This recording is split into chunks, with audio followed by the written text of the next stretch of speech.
So I'm going to show you how to make fresh and dry breadcrumbs because you should never bother to buy them because it's so easy.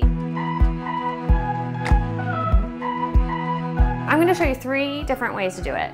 First is the classic food processor method. You want to take your bread and you want to cut it into cubes. I'm not even going to tell you what size because it doesn't matter. They just need to be in chunks. You want to stick your chunks into the food processor and press that pulse button, and you're going to end up with all different sizes of breadcrumbs. You're going to have big chunks and you're going to have tiny little molecules, and that is totally great, and it's fantastic for like Italian rustic cooking. The next method I'm going to show you is the old school box grater. You just want to take your bread and you're going to grate it right on the big coarse holes. And you're going to get a nice, even, kind of nubbly little breadcrumb. It's going to be fantastic. And then the last method is the Microplane Zester. Yes, you can use it for zesting. Yes, you can use it for grating cheese. So why can't you use it for grating bread, right? So you just take your bread and you just grate it against the tiny, fine little holes, and what you get is like bread snowflakes.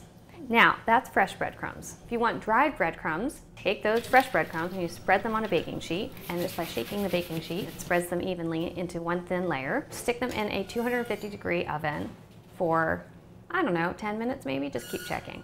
The other method, the last method for dried breadcrumbs, instead of laying the toast on the base of the baking sheet, you actually lean them up against the edges. This is a trick that we learned from The Art of Doing Stuff. It will toast both sides of the bread without you having to flip. So it's like the ultimate like lazy man's technique. So when those come out of the oven and they are, you know, nut brown, you want to let them cool completely. And this method is really only for the food processor because it's the only thing that can kind of break down those toasts without being annoying. So now you are all set to make a great mac and cheese with a fantastic crusty top layer with breadcrumbs.